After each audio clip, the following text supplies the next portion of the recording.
Está no ar mais um A Contrapelo, seu podcast de ciências humanas. Esta lucha es por otra civilización. Invadiram nossas terras, roubaram nossas riquezas. Reis, rainhas, príncipes, princesas. Boa tarde a todos. Esse é mais um episódio do nosso podcast A Contrapelo, podcast de ciências humanas.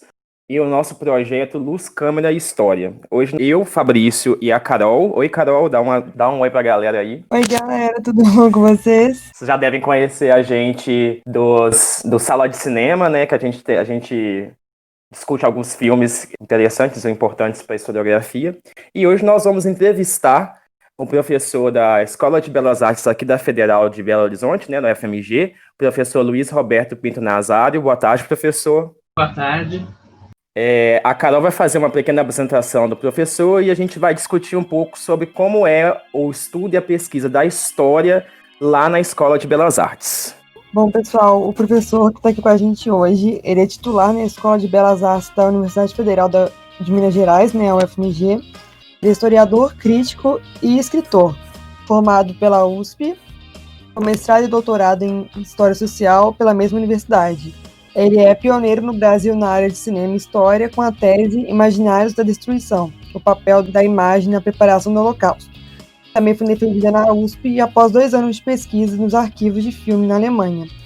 É autor de diversos livros, dentre os quais Da Natureza dos Monstros, As Sombras Móveis, Autos de Fé como Espetáculos de Massa, Todos os Corpos de Pasolini e O Cinema Errante. E atua principalmente nos seguintes temas de história, cinema, artes e literatura. Então, boa tarde, professor. Eu acho que eu podia, professor, falar para a gente um pouquinho como que é, né, apresentar a Escola de Belas Artes, como que é a linha de pesquisa de cinema do curso de pós-graduação, dos cursos que são oferecidos lá. Bom, eu leciono na Escola de Belas Artes, na área de cinema, né, e existe uma linha de pesquisa em cinema na pós-graduação. Na graduação, a especialidade maior é em animação. Eu também coordenei já grupos de animadores no projeto. Nós fizemos uma animação de longa-metragem, acho que é a primeira de Minas Gerais, chamada Trilogia do Caos, porque ela era composta por 3 episódios, cada um com 20 minutos, então, somando todos, dava um filme de longa-metragem. E foi um trabalho imenso, assim, mas estava também relacionado com a minha pesquisa em história, né? Então, é possível você trabalhar com arte, né, tendo sempre um fundo de história. Eu acho sempre interessante trabalhar com os meus alunos essa perspectiva. Legal. E como que é fazer pesquisa historiográfica nessa linha de pesquisa de cinema? Na verdade, eu não chamaria de uma pesquisa em história, é uma pesquisa em arte, né, com uma influência da história, né, e com uma visão histórica, porque os alunos, tanto da graduação quanto da pós-graduação, eles não têm formação em história. Eu tenho, mas eles não. Então, eles podem ter uma visão, né, histórica, mas não exatamente fazer uma pesquisa em história, né, diferente. Eles são especialistas, artistas, né, são técnicos em animação e fazem... mas as pesquisas que eu coordeno geralmente são teóricas, com exceção dessa animação que nós fizemos, né, que tinha... era um trabalho prático, né? Os trabalhos que eu oriento, né, desde 2000, são só trabalhos teóricos. Então, eles têm que ter uma perspectiva histórica na pesquisa de artes, né, se eles quiserem trabalhar comigo. Essa é uma linha, né, que eu desenvolvo dentro da Escola de Belas Artes, uma linha que tenta unir a arte, né, o cinema e a história. E existe um acervo de filmes, a Escola de Belas Artes tem esse acervo para poder fazer pesquisa? Tem uma filmoteca com muitos filmes que foram produzidos na escola, em Minas Gerais e também no Brasil. Tem, por exemplo, quando foi restaurado o Padre e a Moça, a Belas Artes tinha uma cópia que foi utilizada na restauração, porque estava até melhor que a cópia que a Cinemateca Brasileira possuía.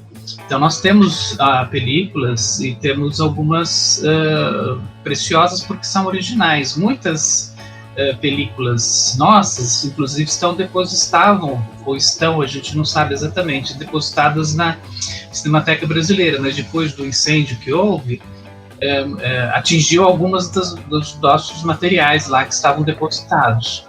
E assim, a gente não sabe exatamente o estado em que se encontram, né? Mas nós temos a Cinemateca Brasileira tem a guarda dessa parte da nossa filmoteca. A outra parte está lá na Escola de Belas Artes. Entendi, professor. E durante nossa pesquisa, né, sobre a sua trajetória, a sua história, nos chamou a atenção que nós encontramos um projeto de pesquisa que foi a digitalização de fitas de vídeos, né, para a biblioteca da Escola de Belas Artes. E a gente gostaria de saber quais são as dificuldades, né, quais as dificuldades que enfrentadas, né, ao longo dessa administração com relação ao acervo, né, com relação à conservação e organização, verba, o interesse da própria instituição com relação a essa digitalização de fitas. A gente gostaria de saber um pouco mais sobre isso também.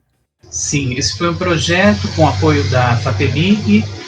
Nós obtivemos uma verba que possibilitou essa conversão das fitas VHS, que a biblioteca tinha centenas de fitas, né, que já estavam se perdendo.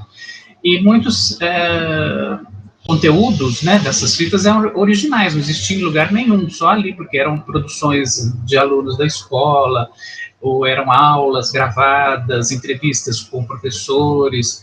Então, era uma espécie de memória da escola, né, que estava se perdendo. Então, nós conseguimos, primeiro fizemos uma revisão de todas as fitas, né, era uma equipe grande trabalhando nesse projeto. E, então, foram feitas revisões de todas as fitas, o que era mais importante, né, foi selecionado, e a partir com esse material, nós pudemos fazer 50 DVDs, foi um trabalho imenso, e que se encontram na biblioteca, né? Esses DVDs foram autorados, né, com pesquisa, tem um texto, né, sobre o material. Então é um trabalho, acho que ficou muito bacana. E essa parte de seleção, recebimento do material das películas, como é que ela era feita? Elas chegavam através de doações, edições, elas já estavam lá? Como é que elas eram catalogadas? Todo o material da Filmoteca foi doado, né? Então todos os filmes, fitas, existem fitas Betacam, fitas VHS, essas VHS já se perderam, né? Nós salvamos, transformamos o que era mais importante em DVDs, né? Mas tem DVDs e tudo isso foi doado, né, à escola. Nós recebemos, por exemplo, quando o consulado da Alemanha Oriental, quando a Alemanha Oriental acabou, o consulado foi fechado, né? E então nós recebemos doação de todas as películas do consulado alemão oriental aqui de Belo Horizonte. Então, um aluno, inclusive, fez uma pesquisa muito interessante, o Alexandre Martins, que foi até selecionado por prêmio de melhor tese, né? Ele fez uma pesquisa sobre o cinema da Alemanha Oriental. As mulheres, como as mulheres são vistas nesse cinema, porque elas têm um papel bastante destacado, e é uma tese muito, muito interessante. Essa eu considero mesmo uma tese em cinema e história. Nossa, que sensacional! E você acha que com essa digitalização, né, do acervo, despertou um interesse maior dos alunos, dos professores, da instituição sobre essas películas? Olha, a instituição não parece que não se interessa muito, não. Há professores, inclusive, que acham que devia ser tudo jogado fora. Mas eu tem essa mentalidade ainda. Nossa, que horror! É uma coisa bastante preocupante. Mas nós tentamos ao máximo, né, preservar esse material, né, que eu acho que ainda pode prestar, inclusive, uma série de trabalhos, de pesquisas, teses, né, a partir do que existe lá. Nós temos várias dissertações e teses também sobre o cinema mineiro. O Bonfioli foi um pioneiro, né, do cinema aqui em Belo Horizonte, e o núcleo dessa filmoteca é uma doação da família Bonfioli, com não apenas as películas, né, do acervo Bonfioli, como também os equipamentos que pertenciam ao Bonfioli. Então isso também pertence à escola. Nós temos assim, equipamentos que poderiam estar no museu de cinema, né, no museu de arte, porque são preciosidades. Ele é um pioneiro do cinema, né, no Brasil. E esses equipamentos dele estão lá na Escola de Belas Artes. São equipamentos que ele mesmo fazia, coisas assim, de uma máquina de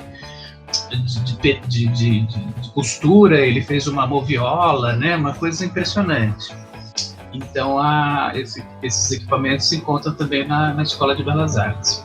Nossa, sensacional, professor. Fabrício, você quer falar alguma coisa, Fabrício? Não, tá tranquilo. Pode prosseguir. Nossa, tá sendo incrível, professor, saber tudo isso. Eu nunca visitei essa parte do cinema da UFMG, mas assim que essa pandemia acabar, vou lá dar uma olhada, porque eu achei muito incrível tudo isso que o senhor está falando agora. Nós tínhamos também um estúdio de vídeo, sabe? A gente produzia filmes na escola. Mas, infelizmente, com a reforma, né, que duplicou, né, o número de alunos, né, depois daquela reforma, não tinha mais espaço para nada, para os laboratórios. Então, houve uma espécie de destruição assim, da área de cinema, sabe? Então, nós perdemos o estúdio, perdemos uma série de laboratórios, né? Tudo foi transformado em sala de aula. E isso é uma pena, porque a pesquisa foi praticamente desmontada, né? Nossa, muito triste isso. Muito triste. Eu tinha um laboratório maravilhoso, assim, a oficina digital, onde foram produzidos esses DVDs, essas produções todas de animação, esse longa-metragem, né, a trilogia do caos. Ela teve que ser fechada, né, e iam criar uma outra coisa ali no laboratório, né, na oficina digital. Depois acabou que não criaram nada, ficou simplesmente destruído e sem nada no lugar. Nossa, o meu coração até aperta só de pensar nisso, porque nossa, é um material tão incrível de ser produzido, é um material de pesquisa, assim, sensacional, e não só para agora, para um futuro mesmo, e ter esse fim, vamos dizer assim, é lastimável. Todo o material, você imagina, a oficina tinha uma doação do ator Guará Rodrigues, que é um ator que trabalhou em quase 100 filmes brasileiros. Ele sempre fazia pontas, pequenos papéis, aparições. Era uma figura, ele era mineiro, mas trabalhou até com o Richard Dreyfuss e naquele filme Luar sobre Parador. E ele era um ator extraordinário, assim. Ele doou todos os roteiros dos filmes dele para a escola. E, inclusive, o Macunaíma, ele trabalhou no Macunaíma, né? E eu guardei todo esse material na oficina digital, e eu tive que tirar porque o roteiro do Macunaíma foi roubado. Desapareceu, sabe? Então, não tinha segurança ali na escola. Eu acabei tirando de lá para não perder mais coisas tão raras, né, preciosas. Eram todos os roteiros assinados pelos diretores, sabe? Eram os roteiros originais dos filmes que ele tinha feito. Tinha roteiros de Neville de Almeida, de vários, Pereira dos Santos, vários diretores importantes. Nossa, então era realmente um tesouro, né? Uma pena que se teve de tirar por causa de segurança, tudo isso. Nossa, uma pena mesmo. Pena. O roteiro mais precioso, que era o roteiro do Macunaíma, né? É alguém que gosta de cinema que roubou, né? Provavelmente, né? Algum aqui bem lunático, sabe? Um fã lunático, exatamente. Exatamente, só assim, mas mesmo assim, né? Nossa, de apertar o coração. Nossa, muito roubo, sabe, na escola, assim, os próprios alunos, é inacreditável, mas, assim, por exemplo, livros de pintura, né, eles acham bonito uma imagem, uma pintura, eles arrancam do livro. Gente, isso deveria ser crime, eu tô chocada. Dói o coração aqui só de ouvir. É terrível. Ou então jogam o livro pela janela e tem alguém esperando lá embaixo, sabe? É uma série de livros que foram roubados, até na biblioteca, com toda a segurança que tinha. Meu Deus. Bom, na UFMG, né, a UFMG agora nesse período de pandemia, ela está oferecendo esse projeto chamado Aulas Abertas, né? E dando uma pesquisada, né, ele promove, né, reflexões sobre questões contemporâneas, né, no campo da arte, da cultura, do comportamento. E eu acho interessante que, apesar do nome, né, não se tratam de aulas muito convencionais, né? É mais uma discussões, né, contextualizadas, né, no olhar científico e no olhar humano, né? Sim, e eu também achei interessante que a cada semana, né, é publicado nas redes sociais novas aulas, e eu vi que o senhor deu uma aula sobre economia do cinema. Exato. E eu gostaria de saber se você podia explicar um pouco mais sobre essa aula, sobre esse tema, porque eu sou da área de história, então, e gosto de cinema, mas economia do cinema, eu confesso que esse termo me deixou um pouco intrigada, porque eu fiquei pensando se é alguma coisa muito complexa, do que se trata exatamente, se eu poderia explicar um pouco mais sobre. Porque a economia não é minha especialidade, né? Assim, então eu não poderia dar uma aula sobre economia mesmo, no cinema, como é que funciona a indústria, né, toda essa parte de economia propriamente dita, né? Mas economia também, eu pensei em termos de valores, né? Porque o valor também é um dado econômico, né? Mas você não, como é que você aufere o valor, né, de um filme? É muito difícil, é isso que eu discuti um pouco nessa minha aula, né? Porque os valores, eles são mutáveis, né? O dinheiro, ele aufere um valor, né? Digamos, essa caneta aqui vale, eu calculo, né, pelo material que foi usado, pelo lucro que eu quero ter e tal, tem esse valor. Mas um filme, ele não pode ter um valor assim por ele mesmo, né? Porque eu acho que o produtor Dino de Laurentiis disse uma vez que é uma coisa que é muito interessante. Uma indústria, ela produz um modelo da caneta e, né, um molde, né, um protótipo, e aquilo é produzido aos milhares, né? E no filme não, no filme o protótipo é o produto final, né? Depois você faz cópias e tal, aos milhares, mas assim, o produto é o filme, né? O produtor, ele produz aquele filme. Então é como se ele fosse um produto único, não é? Que depois é copiado, mas ele é um produto único. O final, né? O produto final é o filme, não é? O filme não é um protótipo, né? Ele já é o produto final. Isso faz toda a diferença em relação a outras indústrias, né? Que produzem série mercadorias e tal. E o filme não, é uma coisa muito, é quase que artesanal, é tudo feito assim com a contribuição de todos, né? Figurinistas e cabeleireiros e atores e fotógrafos, tudo isso produzindo então esse produto final. Então é uma indústria muito louca, né? Porque você não sabe o valor, né, do filme. E quem vai determinar é o público, né? Se o filme é um sucesso, né? Geralmente esse filme tende a ser mais valorizado. Aí se produzem mais cópias do filme, né? Se produz o filme lançado com 2.000 cópias. Mas não quer dizer que ele seja um filme valioso, digamos assim, né? Talvez um Bergman tenha 10 cópias, né? E o Sputnik, sei lá o que, tem 300 cópias, né? É uma bobagem, um filme besta. Então, assim, não quer dizer que ele tenha valor, né? O valor é muito subjetivo, né? E depende também da recepção, né, do filme, do que o público valoriza. Então é bastante, por isso que eu disse que é muito complexo, né? Não dá para você comparar com outras produções, né, indústrias, com outras indústrias. O cinema é uma indústria muito única, específica, né? Isso que eu tava pensando, ele é muito único mesmo. Porque, e foi o que você falou, eu concordo, né? Eu acho que valores são e eu acho que são muito mutáveis, né? Exatamente.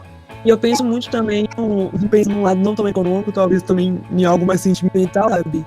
De um apreço que eu tenho no filme que muitas vezes você não vai ter, ou que a massa pode não ter, a população não pode não ter. É subjetivo, é muito subjetivo.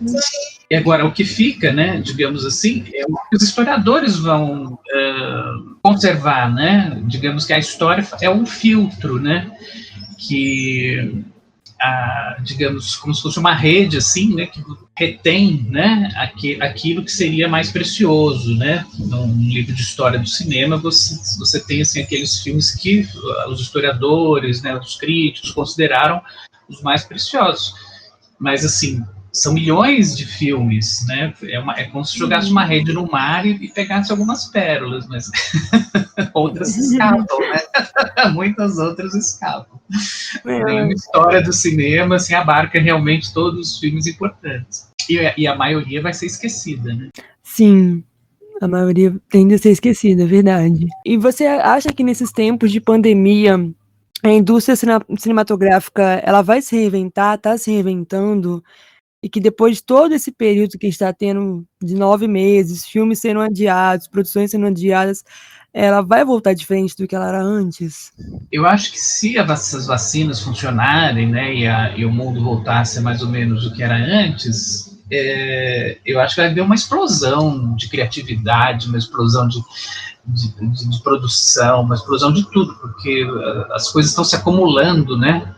Então isso vai explodir de alguma forma. Interessante, né? Espero principalmente para a indústria cinematográfica nacional, né? Que né, a gente tem uma forma muito, né, específica de investimento nos filmes, na produção dos filmes, e está ainda num cenário incerto, né? Nós somos muito dependentes ainda do Estado, né? Dessas leis de incentivo, desses patrocínios, agora crowdfundings, né? Mas assim, o ideal seria um cinema que se sustentasse no público, né? Que tivesse uma popularidade, né? Que as pessoas, como na Índia, por exemplo, a Índia tem um cinema em que ele é totalmente sustentado na bilheteria, né? Lá a televisão não tem a menor importância, as pessoas não dão a mínima para a televisão, elas querem ir ao cinema, né? Então são milhares de espectadores, assim, tem uma produção enorme de filmes, mais que Hollywood, né? 400 filmes por ano. Então há uma produção bastante diversificada também, né? Com várias correntes, né, de cinema. Tem um cinema mais de arte, um cinema mais popular, musical, e tem de tudo, né?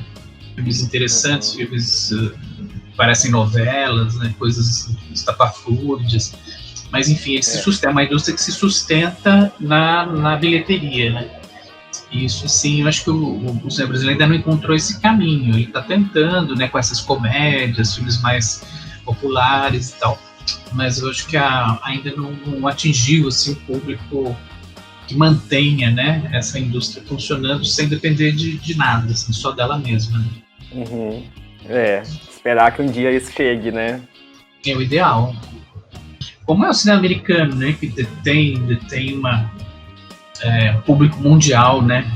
Os filmes americanos atingiram um público mundial, então eles têm mais lucros no mundo do que nos Estados Unidos, propriamente, né? Sim, verdade. Mas o cinema brasileiro ele atingiu também um nível de qualidade assim, muito grande, né? Os 10, 20 últimos anos é um cinema que cresceu muito, né? Tem uma qualidade muito boa, é premiado em festivais do mundo inteiro, né? Tem atores excelentes, diretores não tinha antes, né? Porque antigamente era 10, 12 cineastas que faziam filmes na Embrafilme, né? E era uma coisa muito fechada, assim. Agora não, são dezenas de diretores novos surgindo, né? Então acho que é uma perspectiva boa. Eu acho que se abrirá o cinema nos próximos anos, o cinema brasileiro. E aí a gente vê também que o filme nacional deixou de ser um gênero, né, para realmente ter dramas, filmes de terror, comédias, né, porque antigamente o pessoal assim, vamos ver um filme nacional, aí não se importa, Não parecia haver importância a um terror nacional. Era quase um gênero, né? O cinema nacional era um gênero, né? Sim. Nem um faroeste. Vamos ver um faroeste? Não, vamos ver um filme nacional. Vamos ver um nacional. Verdade. Mas, bem na assim verdade, a gente tem hoje também esses streams, né? A Netflix produzindo nessas séries, cineastas nacionais trabalhando, né? Nessas redes, né? De streamings, que é também uma grande perspectiva, né? Para os cineastas, artistas brasileiros. É verdade. A gente está, né, caminhando para o fim, aí não sei se quem estiver nos ouvindo, um historiador, pesquisador, que tem interesse em aprofundar suas pesquisas, seus estudos lá, né, num curso de mestrado ou doutorado na Escola de Belas Artes, o que você aconselharia para o historiador? O que ele tem que pensar na hora de entregar um projeto, querer trabalhar na Escola de Belas Artes? Olha, não tem assim um tema assim, muito fechado, né? Porque tem professores que trabalham só com um tema, né? Eu sou bastante aberto, mas assim, o meu tema predileto, né? É o fascismo, o nazismo, né? Minha especialidade é o cinema nazista, né? Então eu tenho um aluno, por exemplo, agora que está trabalhando com as representações do fascismo no cinema. Tem uma outra aluna que até ia para a Itália. Ela foi para a Itália, teve que voltar por causa da pandemia, né? Estava tudo fechado. Agora ela vai tentar voltar para a Itália fazer pesquisas. Ela trabalha com... ela começou trabalhando com o De Sica, aliás, com o Visconti. Ela fez uma dissertação sobre o Visconti. E agora ela está querendo trabalhar com a Suso D'Amico, que era uma roteirista de filmes do Visconti, do De Sica, né, do neorrealismo. É muito raro, né, alguém trabalhar com roteiristas. Geralmente as pessoas trabalham com cineastas, então ela está trabalhando com uma roteirista. E o papel do roteiro, né, nesse cinema neorrealista, né, do pós-guerra. Enfim, eu tenho alunos também trabalhando com restauração, né, questões que envolvem restauração de filmes ou história do cinema, que a minha disciplina na graduação é História do Cinema, né? Na pós eu dou disciplinas sobre cineastas, né, que eu considero importantes, e esse próximo semestre eu vou dar uma disciplina chamada Antissemitismo e Revisionismo do cinema atual, que eu desenvolvi na Universidade de Oxford. Eu ganhei uma bolsa, fui professor visitante lá na Universidade de Oxford durante 3 semanas, para desenvolver uma disciplina. E essa disciplina eu tinha planejado, né, que ela ocorresse semestre passado, mas com a pandemia não foi possível, então eu vou dar no próximo semestre. Se alguém quiser ter interesse, né, em cinema e história, acho que seria interessante cursar essa disciplina. Vai ser online, né, vai ser assíncrona, mas com uma série de links para filmes e discussões. Se alguém tiver interesse também, pode se inscrever. Muito interessante, eu já estou interessado já. É uma área muito legal mesmo. E até aproveitar, né, se me permite mais uma pequena pergunta, que a gente estava conversando um dia desses, né, na hora de pensar em temas para apresentação de resumos em simpósios e tudo mais, a gente chegou numa pergunta com relação, né, já que você tem muito interesse nessa parte dos fascismos e tudo mais, esse tipo de filme no cinema nacional tem alguma pesquisa, alguma leitura, alguma coisa para quem tem interesse de tentar enxergar esses fascismos no Brasil, na indústria cinematográfica brasileira? Olha, tem pesquisas sim sobre o integralismo, sobre o fascismo, mas no cinema propriamente não tem muito, não. É muito pouca coisa. Então, eu acho que, por exemplo, esse meu orientando, né, que o Cristiano Lara, que está trabalhando com as representações do fascismo no cinema, ele descobriu que tem no cinema italiano há muitos poucos filmes sobre o fascismo, que é uma coisa absurda, né, a gente pensar que no cinema italiano o fascismo é tão pouco abordado, não é? Então, existem poucos filmes, assim, 12, 15 filmes assim, importantes, né, sobre o fascismo.